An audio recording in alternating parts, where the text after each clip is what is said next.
if you're paying attention, she's pretty hot. Like Minnie Driver too, I feel like falls into that like girl next door category. Thomas, you ain't gonna acknowledge my skills. Maybe you will after I kick your ass. Oh, you know, he might have busted. That was I was like, man, I mean, she's hot, but you got to wait a couple minutes. You know, it's a premature, but. Happened in the 90s. Man, they did a good job of like selling you and getting you hyped. And it's because of Vince, you know? Ted Turner wasn't out there putting the company on his back, selling it, like literally selling it to you on the screen too. That's dope. Ted Turner, he held more hats than Vince at the time, at least. So, you know, I always want to give props to Ted because he's a fellow Ohioan. He claims it. Okay. He was raised here in Georgia, but like, you know, and he did his thing, man. But like Vince, though, and this was before pyrotechnics. Like, you know, during the Raw era, you know, you would get his introductions, but then you got the fireworks on top of that. But like just his voice alone at the beginning of those pay-per-views, it was like, oh my God, I got to get this. He did the promos for him.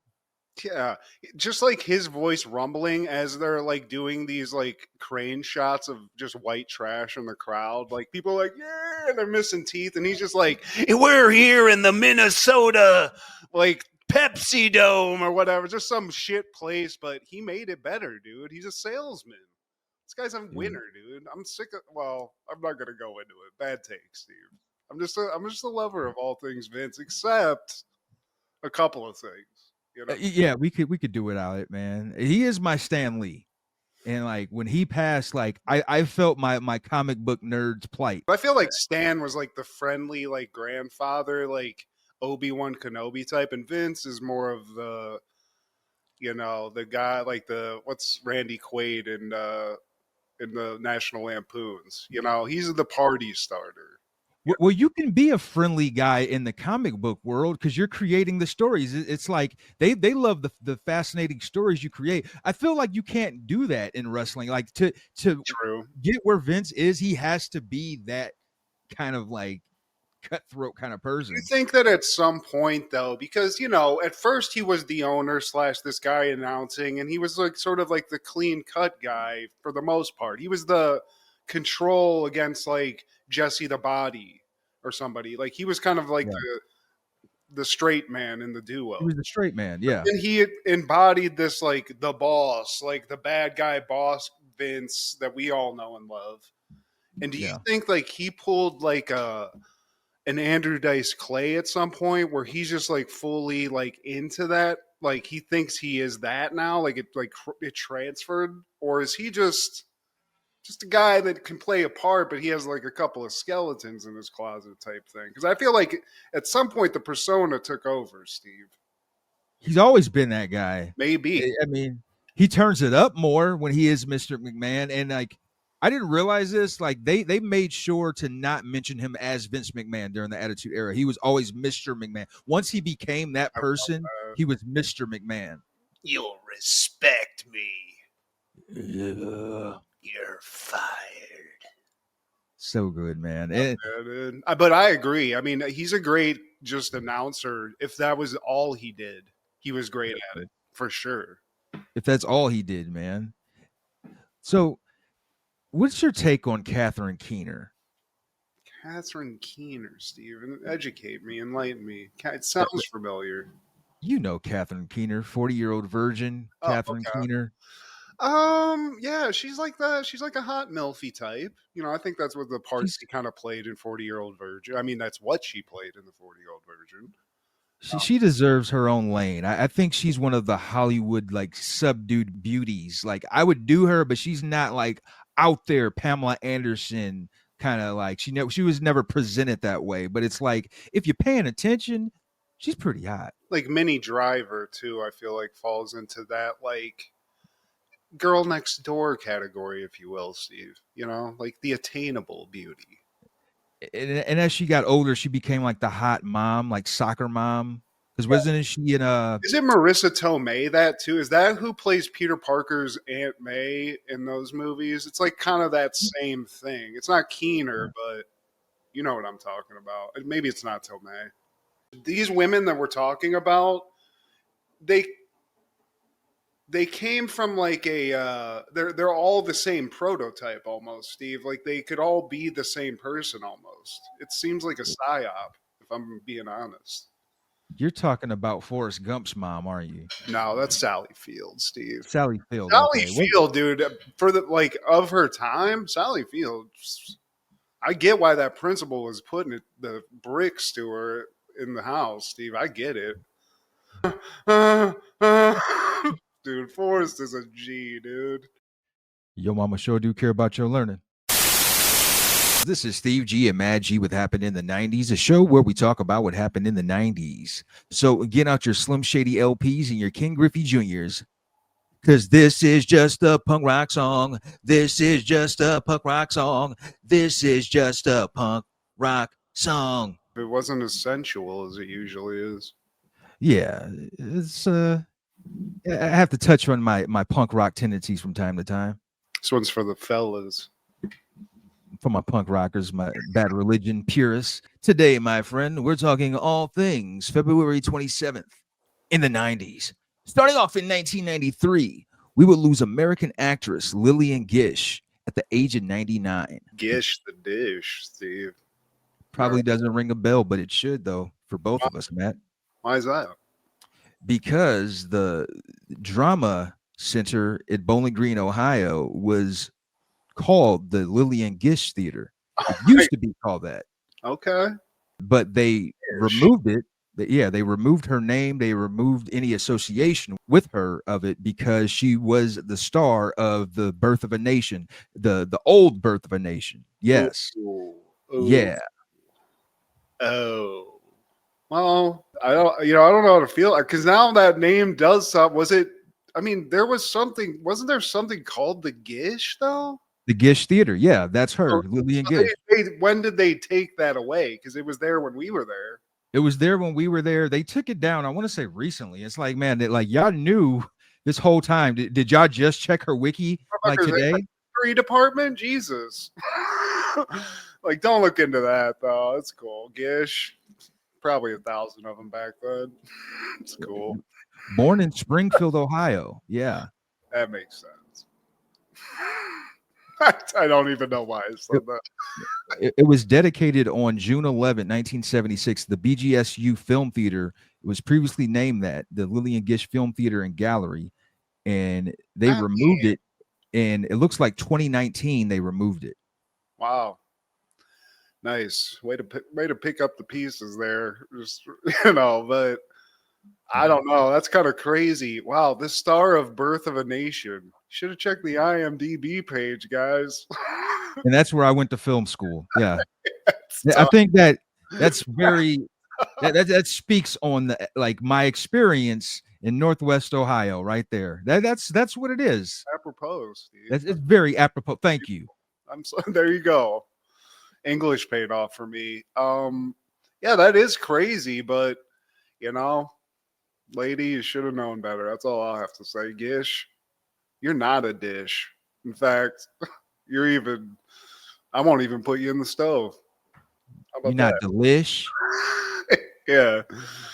Get out of here, Gish. Your Gish ass. Sucking off D.W. Griffin to get a role. And I get it. Actors, they all just need to work, but fuck, man. Yeah, she's like, I need to pay rent. Lillian, all we got's this one. It's a little bit. Yeah, I get it, but about just bigotry. How about that? Yeah, something like nothing in you said like, man, this doesn't sit well with my soul. So fuck D.W. Griffith, fuck Lillian Gish, fuck Birth of a Nation. Everybody associated with it. Well, which one of those president? It was like the president at the time. It was like his favorite movie. It's like, oh, I gotta watch this again. It was like his Home Alone. Like, get the popcorn. Like, fuck that president. Pointing at the TV, and once he's like, dude, this is the part. This is it. Chill. Yeah. Everyone shut up. Might have been Woodrow Wilson's whole ass. You know what Clarence Williams III would say, Steve? Shut up, bitch! Yeah, that's what he would say. But shame on you, Lillian. Shame on all these fucking tuds. But what's it called now? Can I ask? What did it change to? What's the drama department name currently at BG? It's something even worse. The Weinstein The Arena. Auschwitz fucking.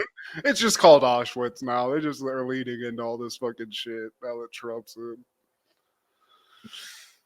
That's tough, Steve. Well, you went there wholesale, which was just run by a criminal con man. But choose your poison. We both know how to work a camera and edit video, so we got what we wanted out of it.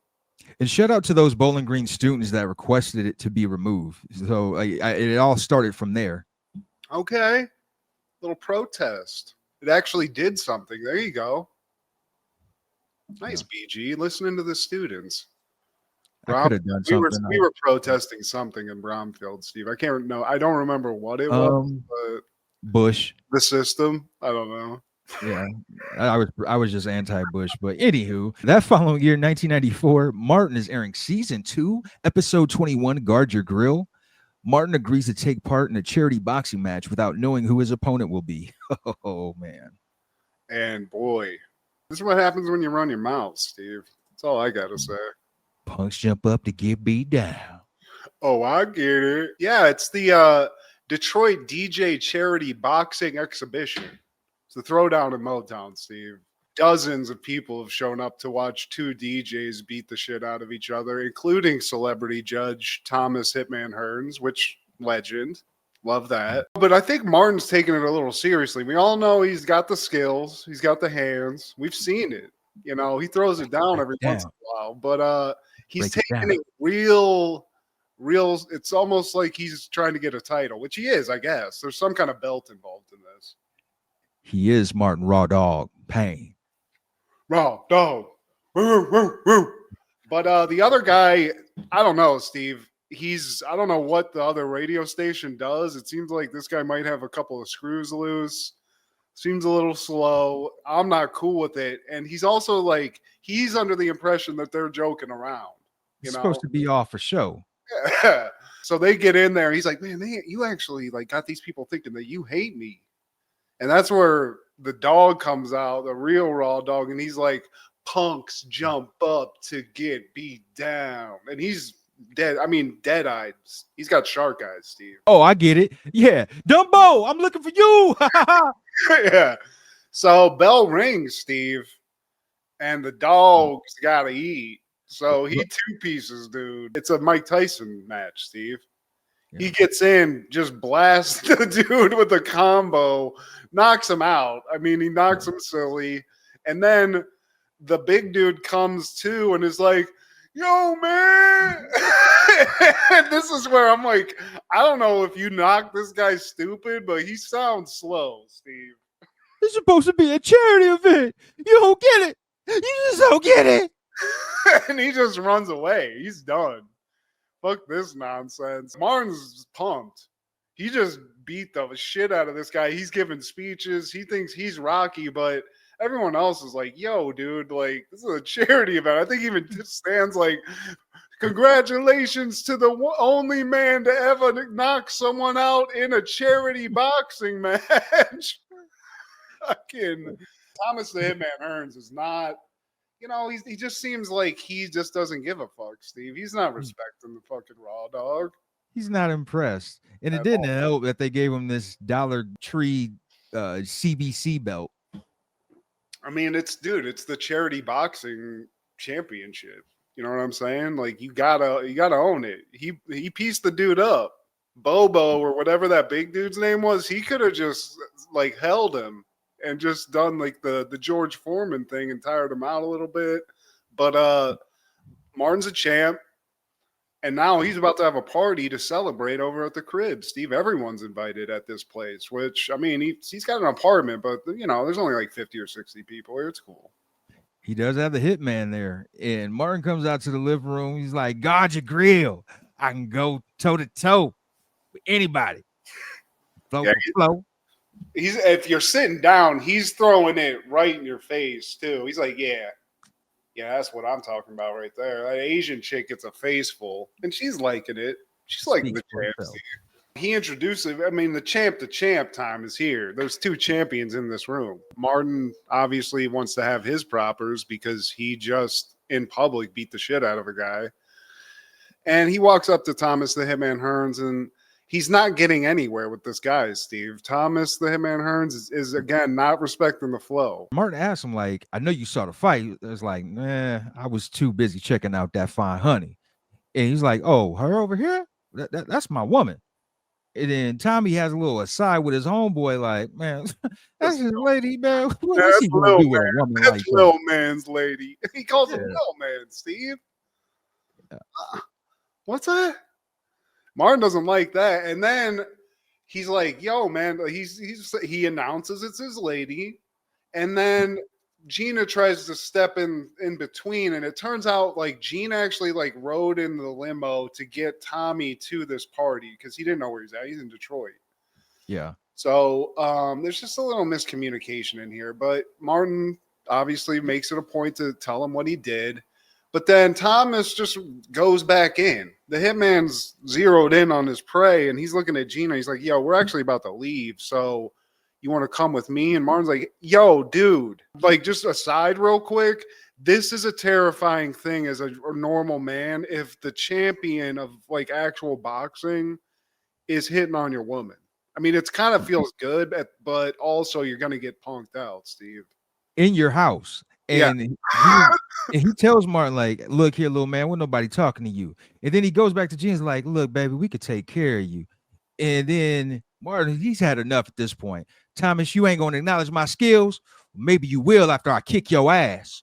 Oh, I mean, there's no logic here, Steve. He's trying to fight for his life at this point, but that's not the move that I think I would go with.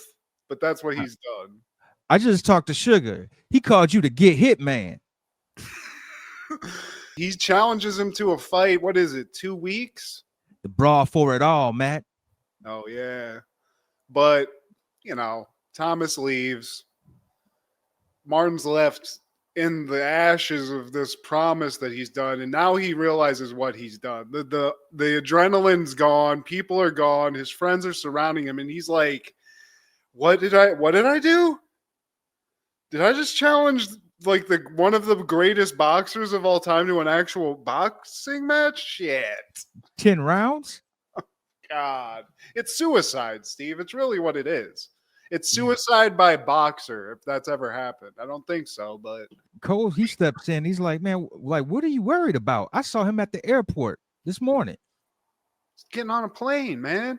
Martin's like, oh, yeah. And Tommy's like, yeah, dude, like, you think he's going to come back? You think he cares about this? He's not going to show up.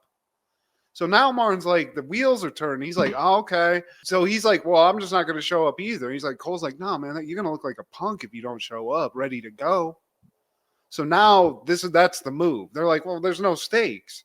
I'm just going to work out hard as fuck for 2 weeks, come in looking like a fucking stallion, hire some guy to take a dive, and I'm the hero, and he's a fucking chud. It's a good plan, Steve. His name is Raw Dog. And this is where we get the fucking montage. You got me fired up. I was doing a little shadow boxing in the living room. And he's training with Kenji from those Dragonfly Jones scenes. Yeah, of course, dude. That guy's learned from the best. Of course you want that guy in there. But yeah, I mean, he's getting it. It starts slow. He's not in the gym all the time. So he's hitting the speed bag. He's going into the bags. He's doing his footwork, getting beat up. And by the end of this montage, Steve, like I'm thinking to myself, like, maybe he actually has a shot. I mean, it's no Rocky, but you see progress. Yeah, dude. He's getting the fucking footwork in. He's getting the jump ropes, like to the point where he's doing like the crazy moves with it.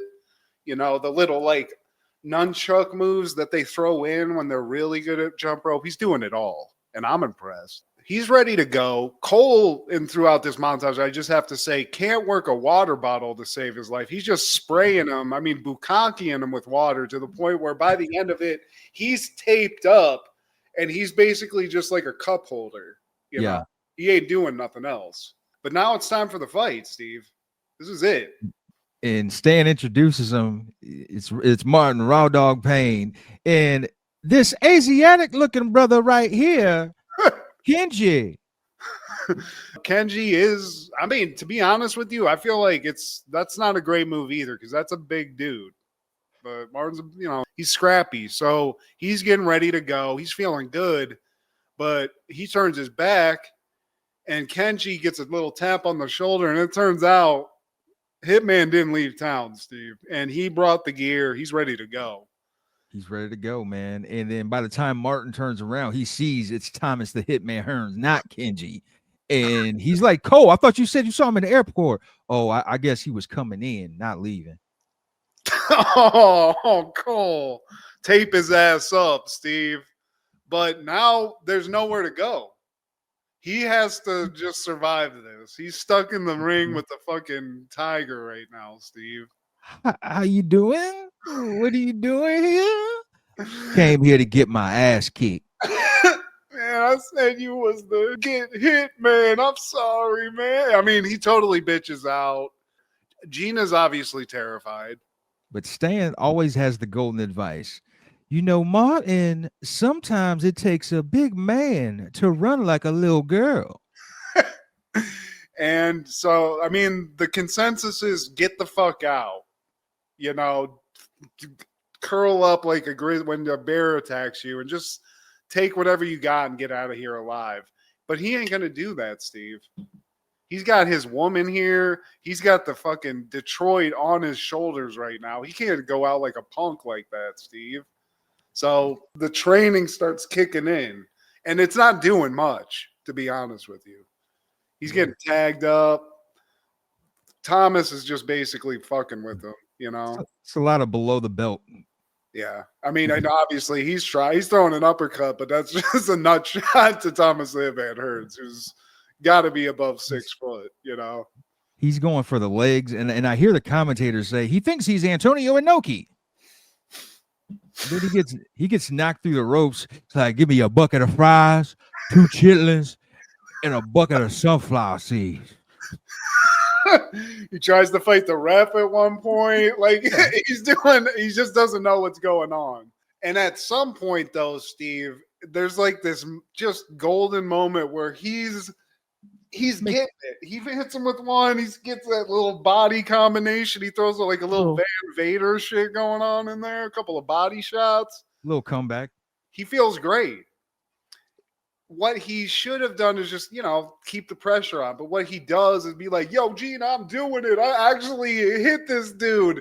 And while he takes 5 seconds to just celebrate, Thomas the Hitman Hearns unleashes a to call it a haymaker, Steve, I don't know. Because he punches Martin into the stratosphere. He gave him a Hadouken.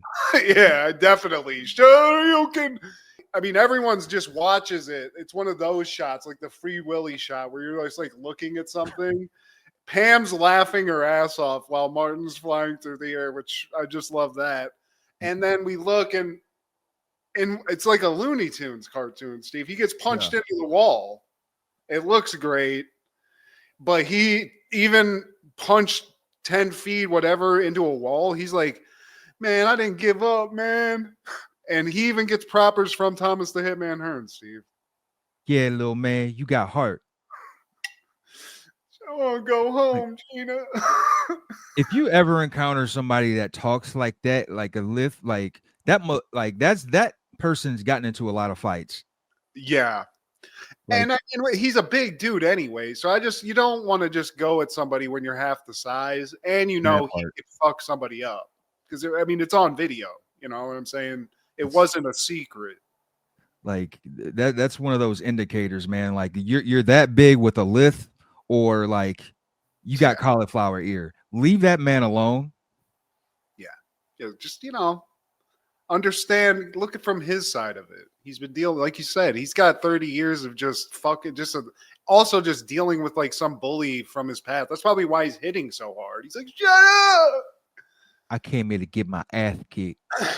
Yeah, but So Martin, I feel like this is a good look for him, though. He stood up to not a bully, but he stood up to a fucking boxer. And while he didn't win, he didn't give up, Never said I give up. And so had he not been uppercutted into what I can only call, the upper atmosphere, he gets out to where he's generating some heat. He might have at least gotten a couple more rounds in, but we see the aftermath of this fight as this,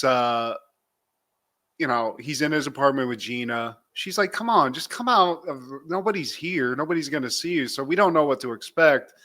And he comes out looking like, what's his face from that Cher movie, Steve? The Mask? Yeah, dude. He's dealing with some swelling. You know what I'm saying? It looked like 3 raisinets on the top of his head or some goobers, like 3 goobers on his head. They did a great job of it because there is some kind of like he can still smile and it looks hilarious. And he's like, "You still love me?" And she's like, "Of course I love you." And he's like, "You want to give me a kiss?" And she's like, blows him a kiss, but then after that, she actually does kiss him, and everybody's like, ugh. Something popped, Steve. She might have popped something though, putting pressure on that face like that. But they're in love, Steve. It doesn't matter. My wife wants to kiss my ugly mug for the rest of our lives. So it just, it's a give and take. But after that, credits start. We get a little dance montage where they're just doing a little doo-wop with his swollen grill, So he's still got some sense of humor. He's all right. Yeah, it'll swell. The CTE that he gets later on from this cosmic ass whooping might be crippling, but he stood up for himself, Steve. I love that.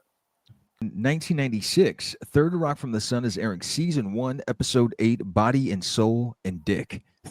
And an obnoxious professor dies, and his will says he wants Dick to speak at his funeral. And we get a nice cameo here too, Steve. Another Martin. Love Martin Crane showing up. But yeah, I mean, again, just the titles alone of this, just put them on a poster. It's one of the funniest things of all time. These people knew what they were doing. They know what they're doing. Yeah. We started off in the apartment, and, these aliens are living up in the attic of some house or whatever. And Harry gets them set up with some cable. 72 channels. That's great. I mean, I remember when this happened, Steve. When I was a little boy, we had a TV with whatever. And then there was a day where we got a black box that didn't even have like a remote. It just had a twist dial on it. But that's when I got the MTVs and the Nickelodeons. That was the day where I didn't go outside for a very long time, and I loved it. That was the time to have cable, man. Yeah, it was awesome. But they got to go. They're going to some it's just like a celebration of a professor at the school. So Harry's coming. Sally's coming. Sally's looking damn great in this. Yeah, she's hot. The ways, she's come to Earth and she's figuring that part of it out. And Tommy, he comes home with his girlfriend, and she's a cheerleader. Her name's Cheryl, and she even does a little cheer for him. And I think it was Sally that asked, like, whatever happened to August? And Tommy says, well, she's bright and she's honest and everything, but Cheryl's easy. Tommy's a bro, Steve. He gets it. You see those legs?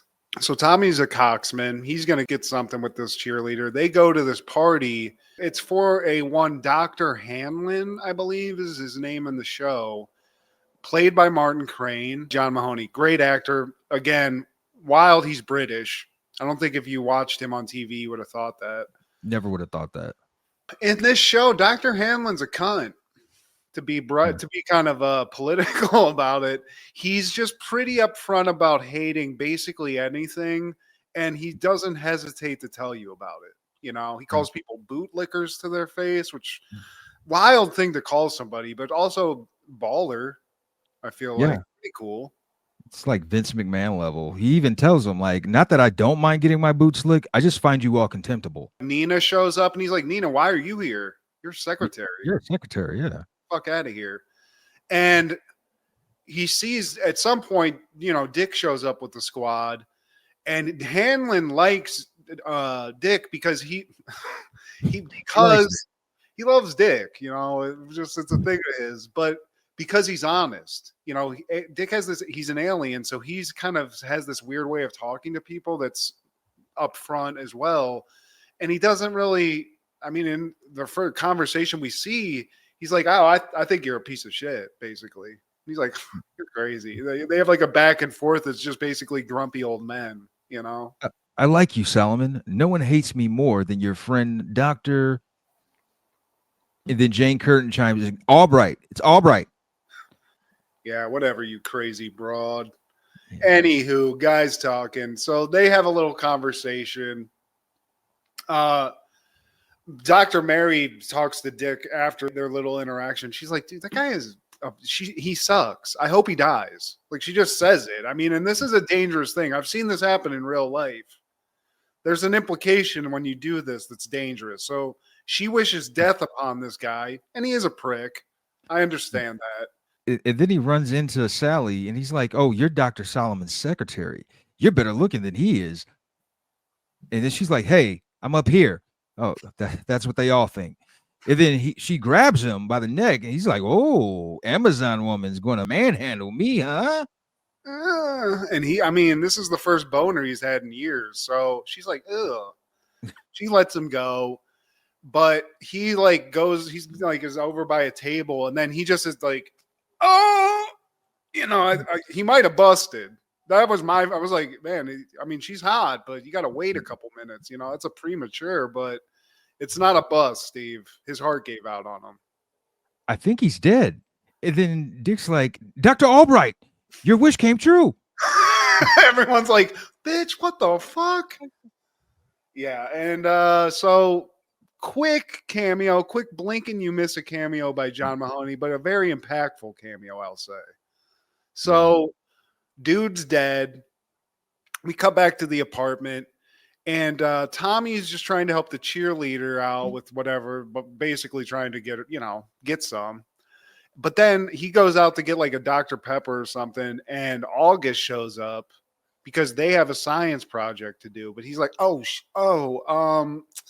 this is his first time getting into this situation as a coxman, Steve. This is where it's gonna lead you, Getting caught up. And then Cheryl, she comes into the kitchen.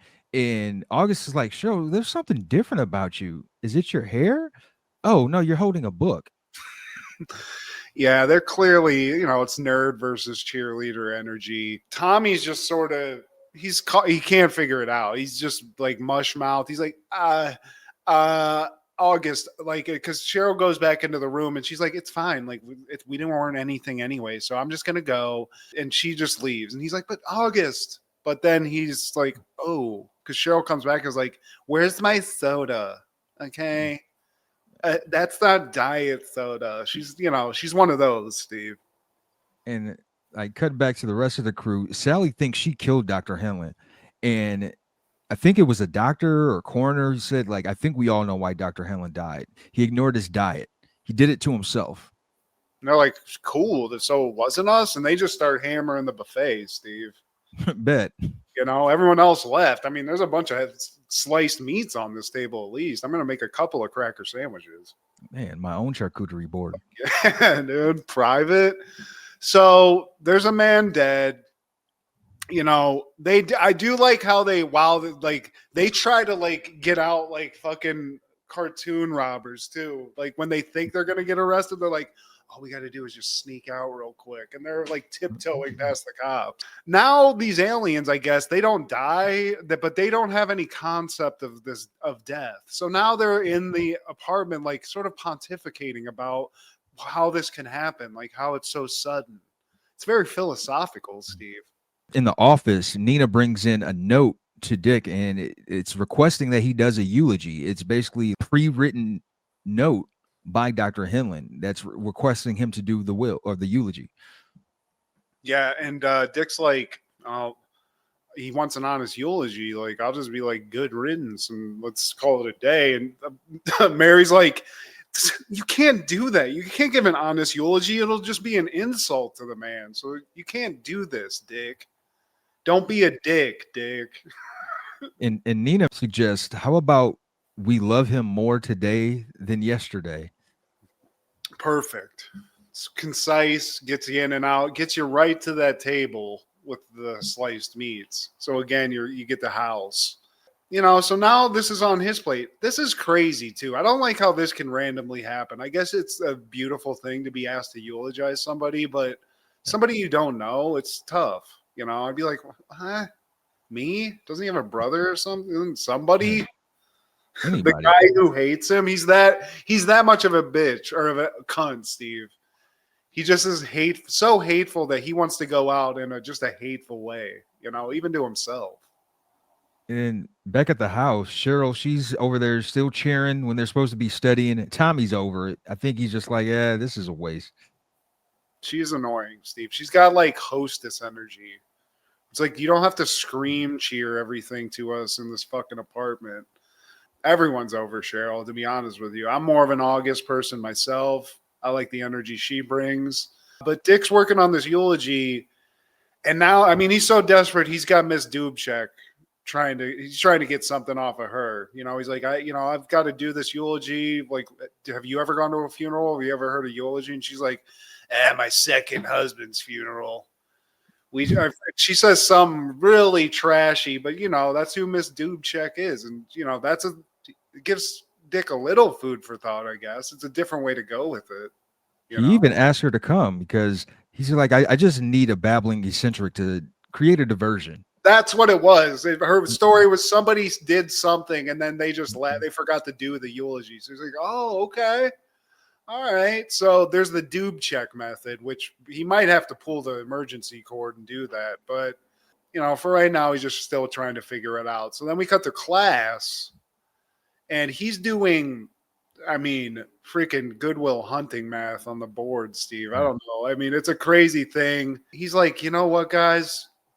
Little secret time here. Life's short. We got to be happy. I want to know all of your darkest secrets. So he starts going to the room like, what about you? What about you? He gets to the Pittman guy who's sort of like a recurring character. He's like a very nerdy dude. Yeah. And Pittman's a genius because he's like, how about you? What about you, Dr. Solomon? Tell me about what you're afraid of or what your darkest secret is. And Dick actually tells him the truth, Steve. He's like, actually, I'm an alien, okay? I'm not a human. Yeah, but then the bell rings and everyone just leaves. It kind of just passes by. But he did say it, Steve. He's told the truth. So still really nowhere. The kids didn't really give him any good advice on a eulogy or dark secrets, but he's still working on it. And he even asked the kids, like, if anyone has anything to say or speak on the life of Dr. Henlon, and everyone raised their hand. Anything nice. I need something nice. And then everyone lowered their hand. This guy's a prick and everyone knows it. So cut to later and there's nothing good to say. So he's consulting with a religious guy, like a reverend or a priest or something. And he's like, dude, I can't find anything good to say about this guy. I got to eulogize him. And the reverend's like, dude, you just got to look, I know it's hard, but everyone has something good about them. Even the worst person, there's one good thing about them. So you just got to look deep inside yourself and inside your relationship and just find that one thing to say. And that's all you got to do. And he's like, just out of curiosity, who are you eulogizing? And he's like, oh, one of my colleagues, Dr. Hanlon. And the priest is like, Dr. whatever Hanlon. And he's like, yeah, that guy. He's like, good luck. Even the priest gave up hope, dude.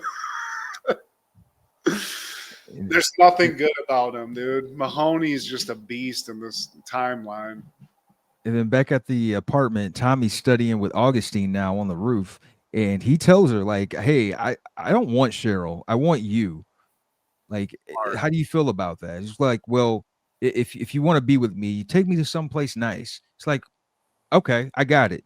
I know of a place. My dad, he's doing this thing for a guy he knows tomorrow, and everyone's going to be dressed up there. It's like, oh, okay, cool. Sounds like a plan. What is it? You should have just asked one question, August, but she thinks she's going to some fancy soiree. It's a funeral. I guess you could call it that. Yeah, that's tough. Tommy's really he's taking some L's in this episode, Steve. You know, the Coxman's taking a couple L's. Growing pains. Nice. I like that.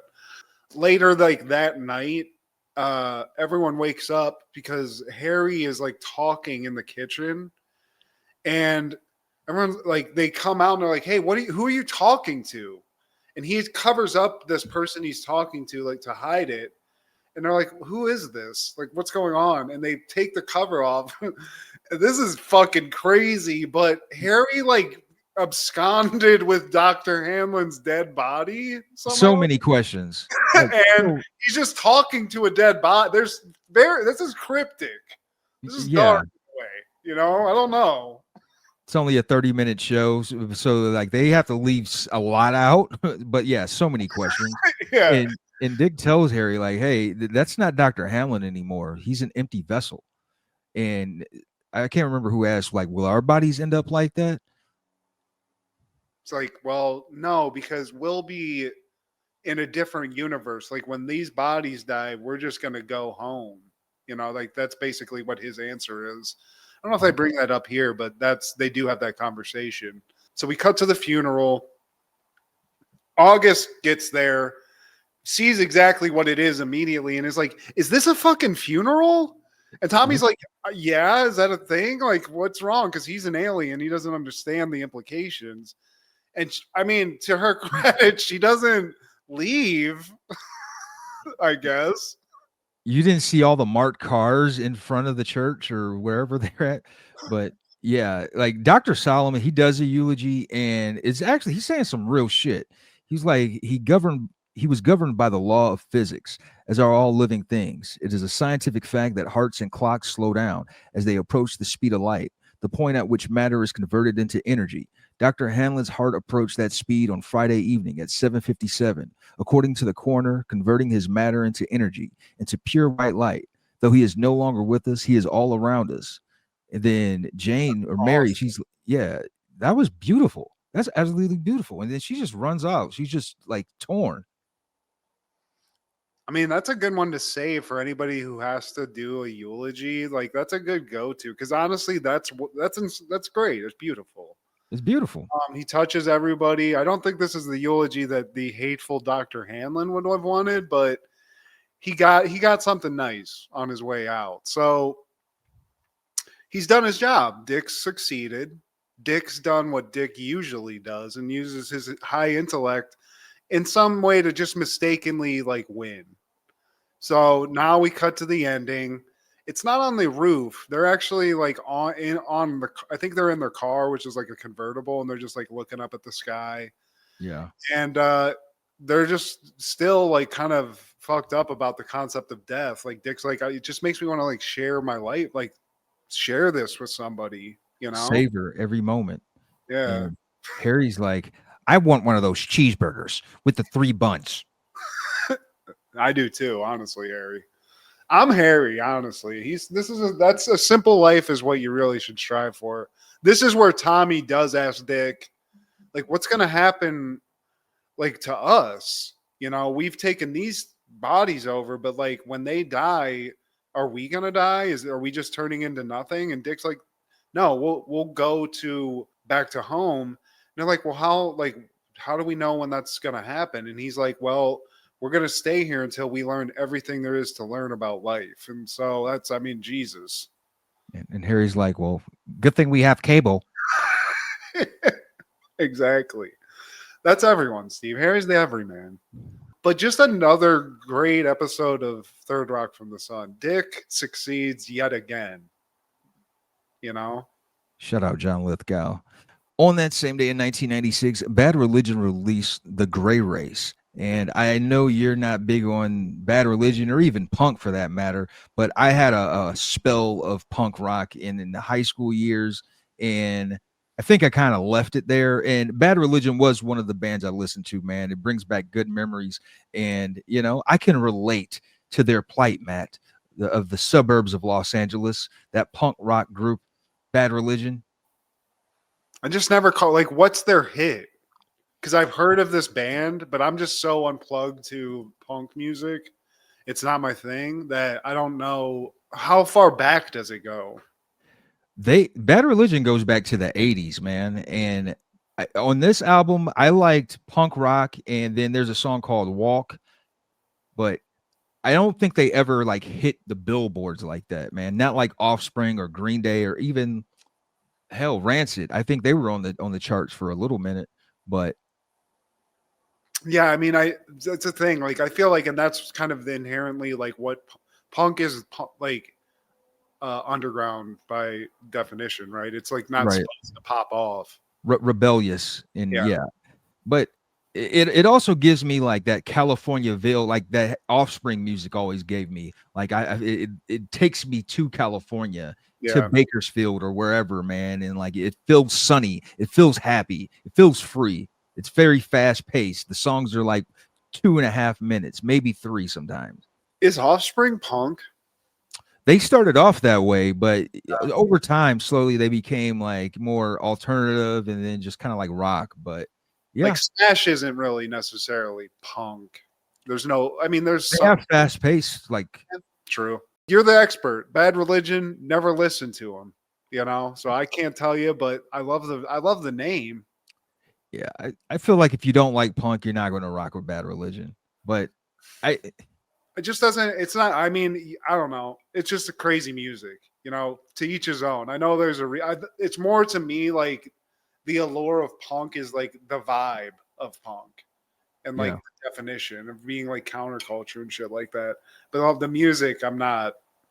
Sorry, punk fans. Just not into it. No need to apologize. It's a niche following. But in 1998, Dark City premieres. A man struggles with memories of his past, which include a wife he cannot remember and a nightmarish world no one else ever seems to wake up from.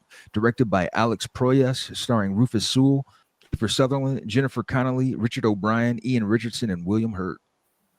Yeah, in this movie, did you ever see this, Steve? Did you watch this? I watched it over the week, man, and I couldn't really pick up what they were laying down, man. It was like a lot going on.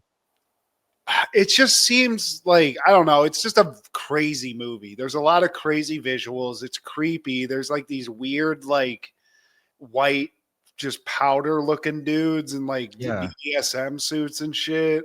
But I remember just being kind of, I didn't hate this movie as a kid. I just thought it was kind of like one of those weird movies you watch and almost has like a Hellraiser vibe to it a little bit.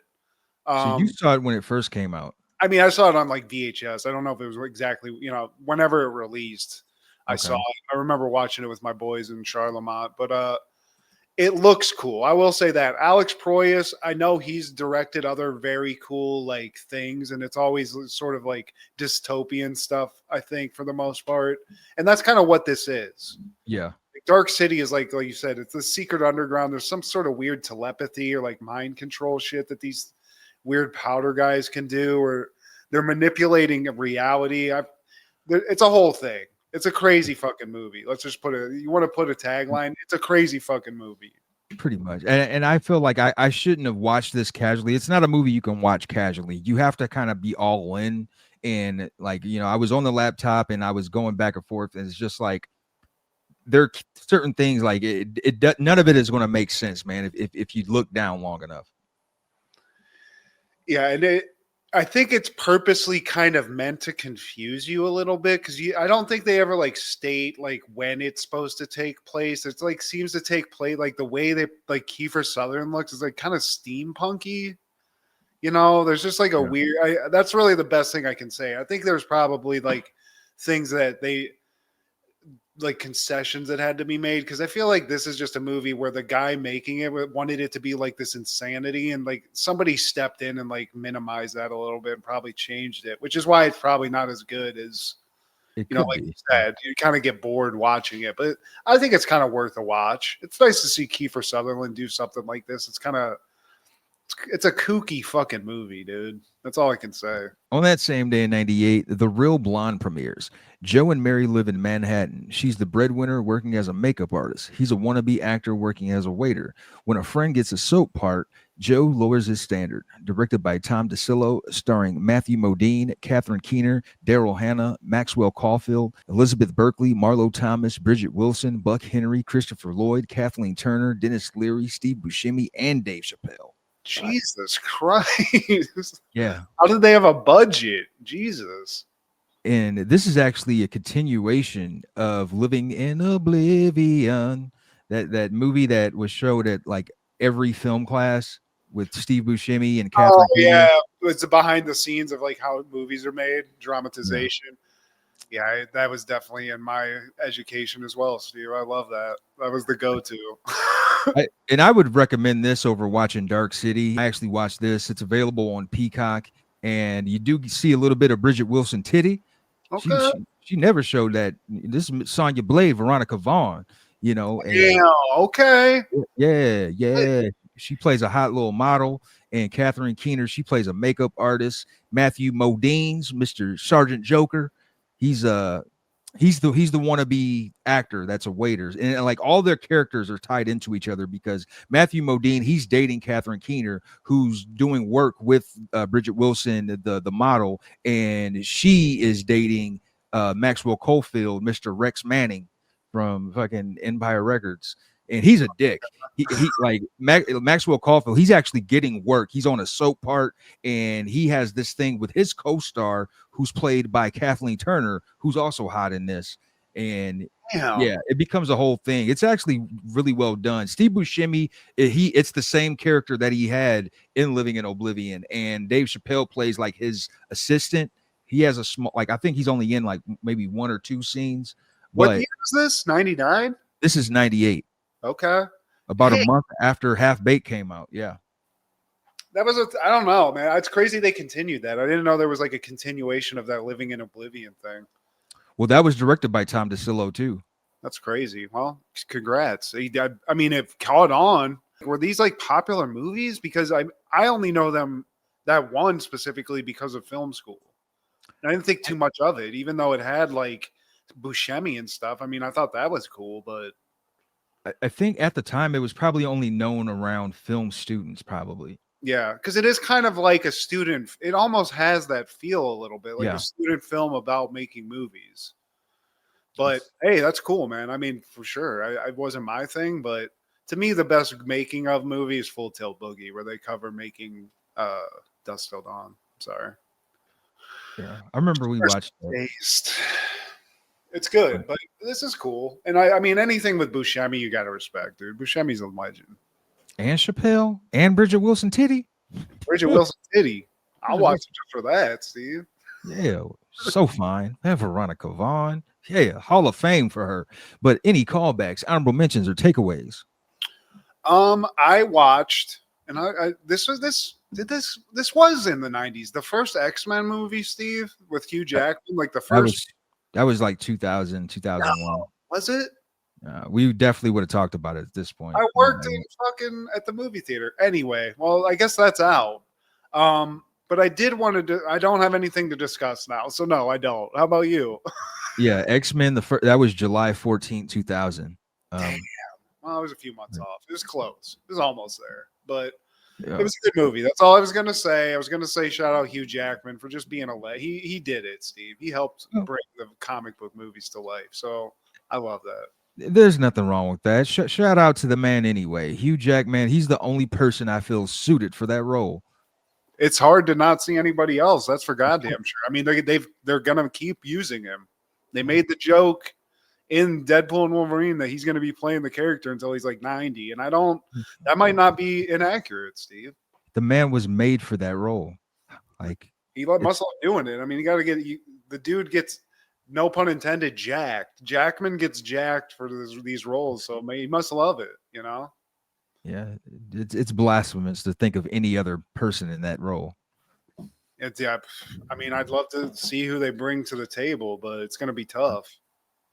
Yeah, but all I got, man, 1990 Wonder Years, Dustin Diamond makes an appearance, so shout out to him. R.I.P. to Dustin Diamond, man. We love you, Screech. In 94, no, fuck that. In 95, Blossom is airing The Date, and she goes on a date with James Marsden. He's like on the football team, and he's dreamy, and he's got dimples, and blah, blah, blah. And he assaults her on the date, and it's one of those. Bars? Yeah, man. Cyclops, dude? What's wrong with you, bro? Like, that's fucked up. He fucks with Blossoms, and tell me Joey gets in the mix. I haven't made it to the next episode yet. Or Because the dad's gonna get gonna get a couple of punches in. Well, at the end, the dad, his immediate reaction was like, "I'm gonna kill him." Well, get him. Because she didn't want to tell him at first, man. Because like he not only like he tried to make the moves on her, and she's like, "Stop!" He slapped the shit out of her, and so like she wanted to keep it to herself, and he just kept pressing. He just kept pressing, like, "Okay, if there's nothing wrong." Then she finally gave in, man. But yeah, that was one of those very, very special episodes. Fresh Prince is airing that same day. The Wedding Show, Psych. Isaac Hayes makes an appearance. Shout out to that, man. And in 98, Sabrina's airing the Band episode, and the Backstreet Boys make an appearance. Okay. Tell Kendra. Dude, I'll tell her to check that one out. She can gush on that. Yeah, but they're only in the end credits though. They pop up like they're supposed to be like a talent show at the school, and there's like, well, they're like coming up at the end, and they're like, has everyone left? Because they're like all shy and shit. And they start singing, and then like everybody comes out like, oh my god, who are these guys? Oh my god, AJ, the Kane. But please like, share, subscribe, and comment. Please tell your little sister that she is just a fucking bitch. She is just a fucking bitch. Check out Food Show Fanatics as well as Crushgasm and our guy Clark the Shark on Podcast. This is Steve G and Maggie with Happened in the 90s. Matt was the fat kid, Steve was the flat kid. Life wasn't always great, but you know what was? The 90s. Happened in the 90s. Yeah! Funky, butt-loving,